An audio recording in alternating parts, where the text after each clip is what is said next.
All right, so I'm going to do a little double dip this week because I want to talk about calls to action on your podcast, but on a bigger scale, I want to talk about ratings and reviews. And I want to talk about the experiment that I just ran on ratings and reviews. And I'm going to tie the two together, and you're going to see where I'm going with this. So I encourage you to hang with me as we go through this because it's all going to come together very nicely in the end. Hello, my name is Jason Sircone, and you are listening to episode 86 of Podcasting Strategy Simplified. So let me throw a number at you, and this is in no way, shape, or form official, but I'm willing to say 9 out of the last 10 podcasts that you listen to in some way, shape, or form asked you for a rating and review. They may have asked you when the show started. They may have asked you in the middle. They may have asked you in the end. They may have asked you in all three, but they asked for you to do that. And their reasoning most likely had good intentions. Maybe it's because everybody asks for ratings and reviews. Or maybe it's because they feel that ratings and reviews are going to help more people find the podcast. Or maybe they think that more people are going to have a better understanding of what their podcast is about based on your rating and review. And again, all good intentions. But here's the thing about ratings and reviews, at least in regards to asking for them in a blanket statement on your podcast.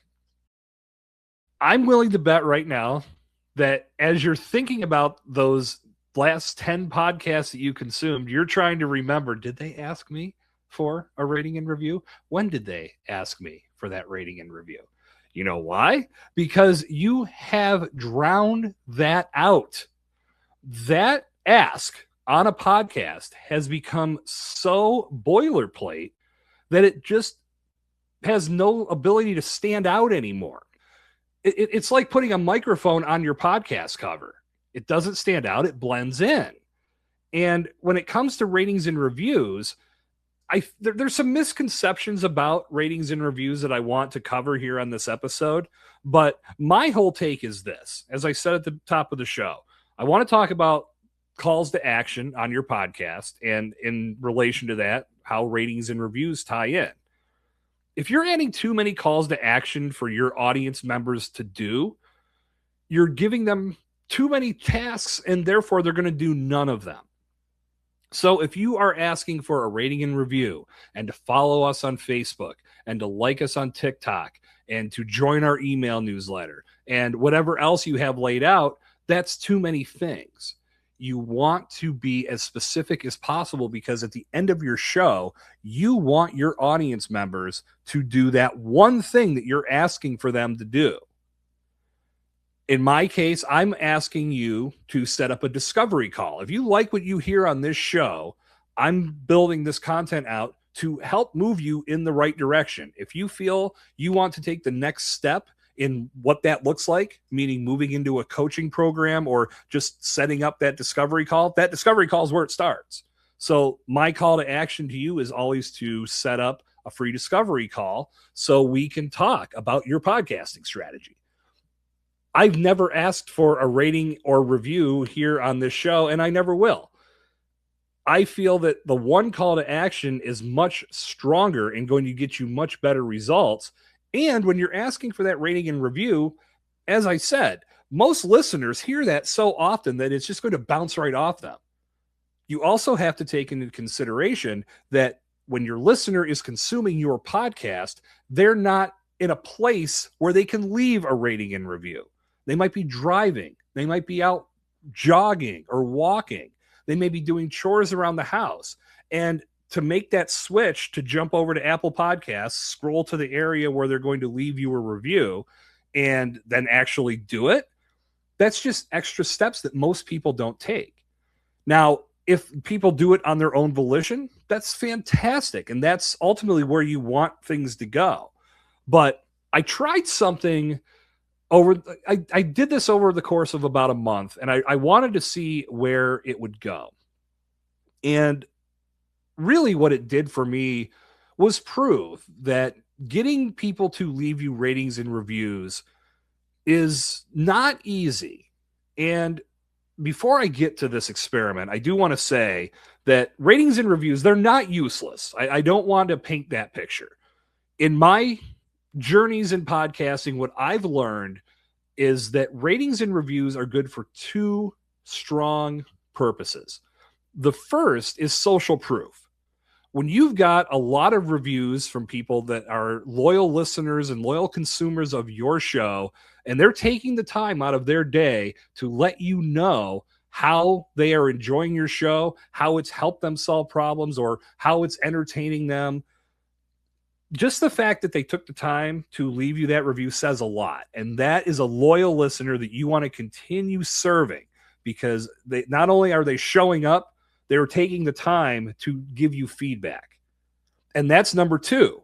You get that direct audience feedback, and it allows you to double down on the things that are working well and to change things that might not be working so well. Now, I'm not saying that if one person comes in and leaves you a negative review that you change everything on your show because that one person had a gripe. But if you get a trend of similar issues from different people, well, that's telling you a story. That's telling you something's wrong. And now you've got direct feedback from people that have listened to your show, and it allows you to fix things.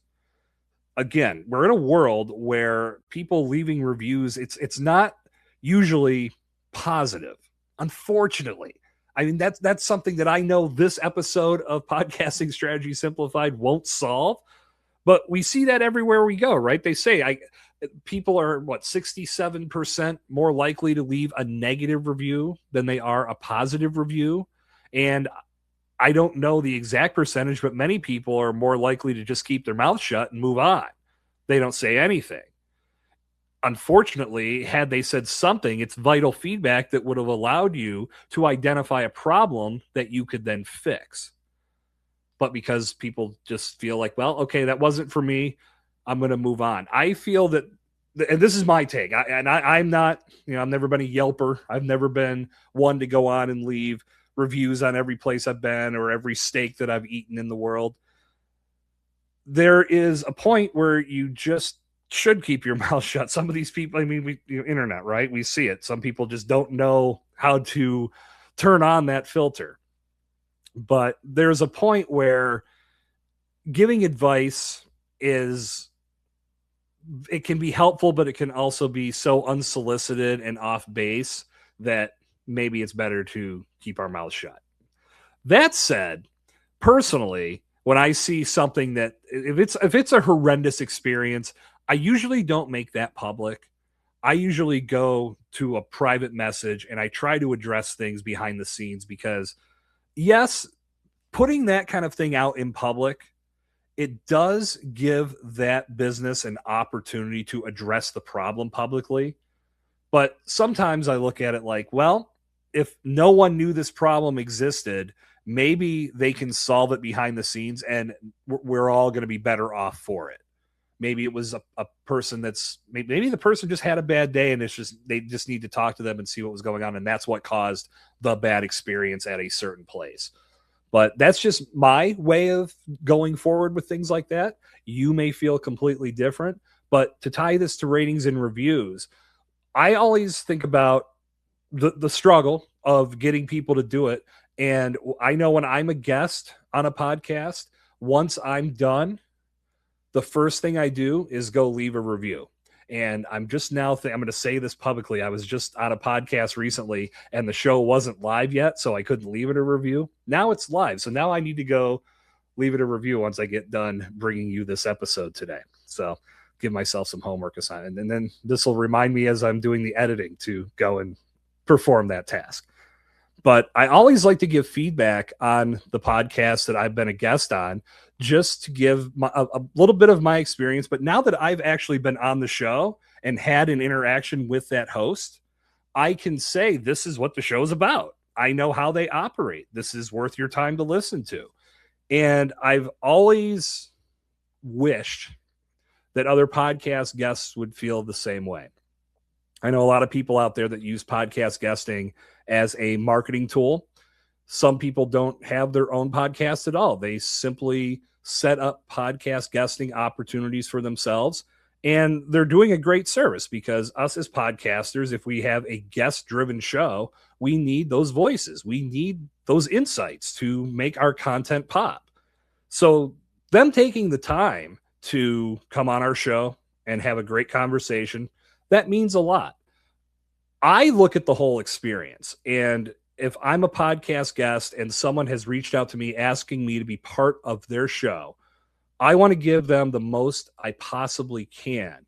And in my opinion, being a guest is, of course, boilerplate. That's what they want. That's table stakes. That's what they need to make their show come to life.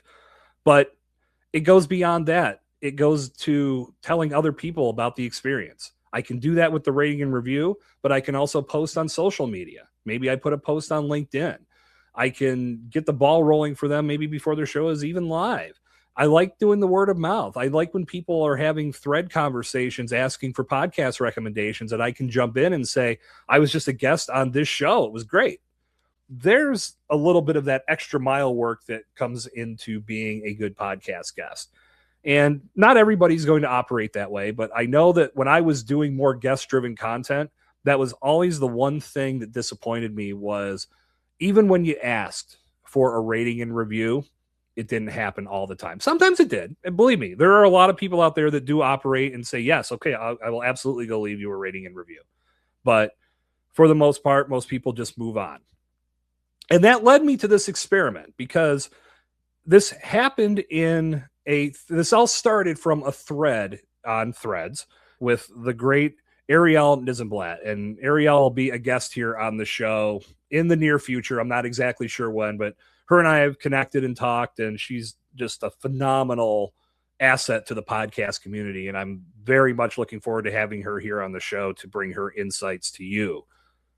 But she had posted about calls to action and asking for ratings and reviews, and what ratings and reviews really get you. And again, I'm not sure if I stated this before, but I will reiterate because it's important to say, ratings and reviews do not boost your exposure and visibility in the Apple algorithm.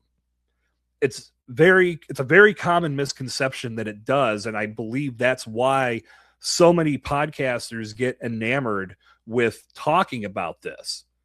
Leave us a rating and review. Leave us a rating and review. They're doing it every episode, whether it's pre-recorded or they're just saying it live each episode they record, because it's going to give them more visibility. And Apple has come out and said, no, ratings and reviews do not impact how you're moving up in their algorithm. Your show name, your show description, that's going to help with visibility as well. Again, those ratings and reviews will play a role in the social proof. So as people start to find your show through that podcast SEO, now they have something that they can refer to and see that other people are giving you positive feedback. Therefore, that's going to trigger to them, okay, I've got validation now that this is a show that I want to listen to and learn from as well. So if you're using your podcast rating and review call out because you think the more you get, the more visibility you're going to gain, that's simply not the case. But we were talking about this in this thread, and many people were throwing out their opinions. And I had made the point that using your call to action to ask for a rating and review was a waste. And then I said, what if you were to ask people specifically to give you specific ratings and reviews on a specific episode, therefore creating a catalog of information about specific episodes that people can see when they look at your ratings and reviews and say, okay, this is what I'm looking for. And this person says that episode 81 is great and has this information. Cool. That's where I'm going to start my journey with this podcast. Because as we've discussed here on this show, people are going to find your podcast at different points in the catalog. This week's episode, yes, that's fresh today. And a month from now, it's not as fresh, but it's no less valuable.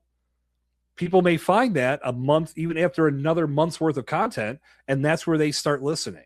And if that show hooks them, now they're going to go backwards, they're going to go forwards, they're going to listen to your whole catalog, and they're ultimately going to get what they showed up for from you across your entire catalog.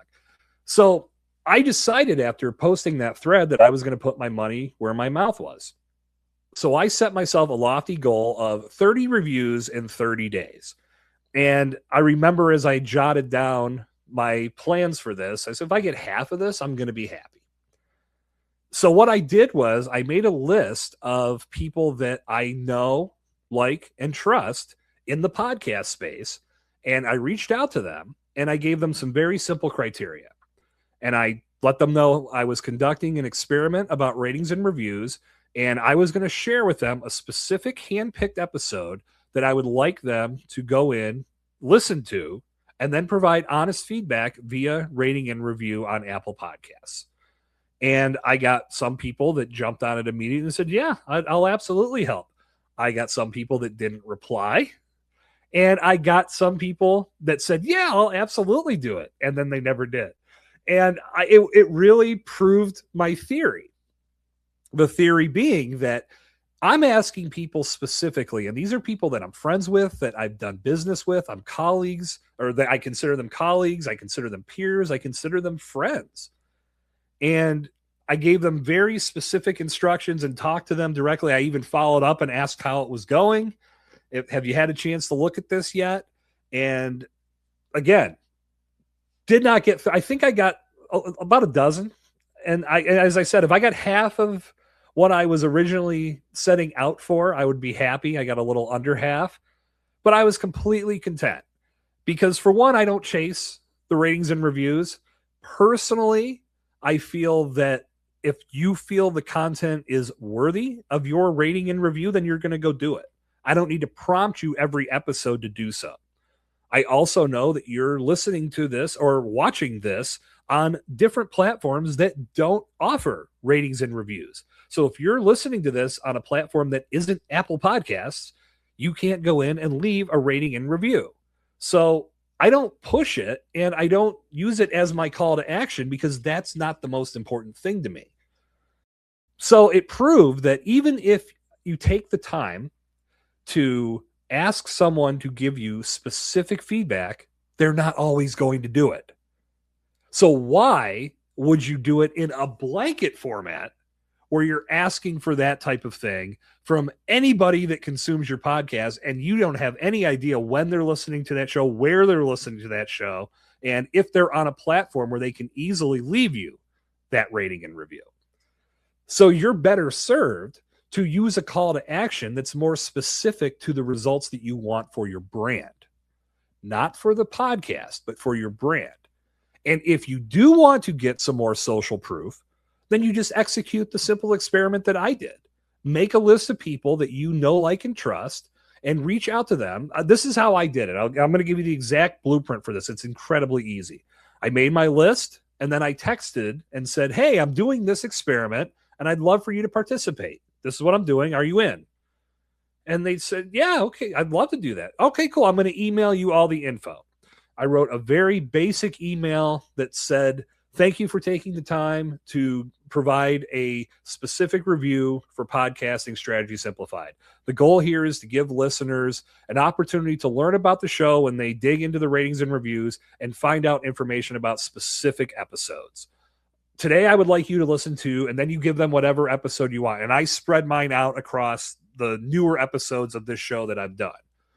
And I just provided a link and said, once you're done listening, here's the link to the ratings and reviews page on my Apple Podcast link or on my Apple Podcast platform. Drop a rating, drop a review, be honest, give the feedback that you feel this episode warranted, and submit. And that's that. And that led to a dozen new reviews on my show. And I'm thinking this might be a thing that I might do once a year and just reach out to maybe 4 or 5 people. You can do this in any way you like.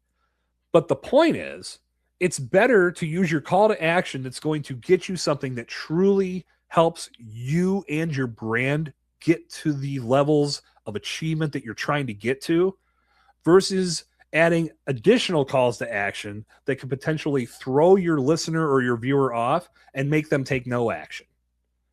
And if you do want to bring ratings and reviews to your podcast, reach out to people individually and ask them to review a specific episode. letting them dig into that one specific piece of content will allow them to be more focused.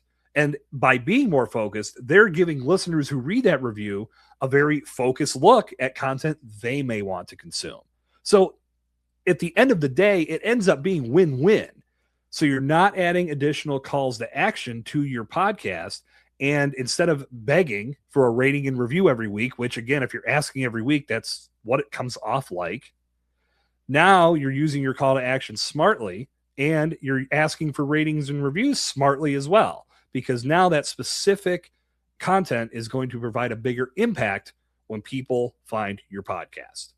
So to summarize, ratings and reviews, great for social proof, great for direct listener feedback, but not going to be something that boosts your visibility in the algorithm. Plus, it adds an additional call to action to your podcast when a more specific direct call to action that lets people know exactly what you want them to do is going to get better results. If you do want to get more social proof, use the blueprint I just laid out to reach out to people directly, and you can get ratings and reviews that way. But overall, treat those as social proof for what you're doing. And if you do get a trend of reviews that are talking about the same thing in a negative capacity, then you know it's time to make some changes. But overall, treat this as nothing more than the social proof that keeps you motivated. I know good feedback always keeps me pumped up to keep cranking out this content. So if you've taken the time to do that, I appreciate you for doing that. And that's not just by leaving a review. That might be a comment on social media or a text message or a direct message, anything that keeps me motivated. Of course, I'm going to lean into that. So if you're looking for that kind of healthy feedback, then go get it. But make sure that you're using your call to action wisely so you can get the results that you want for your brand. Told you I was going to tie this all together nicely in the end. And with that, I am going to bring the curtain down on episode 86 of Podcasting Strategy Simplified. Until our paths cross again on the next episode, I'm Jason Sircone reminding you that podcasting isn't easy, but it doesn't need to be complicated. I'll see you next time.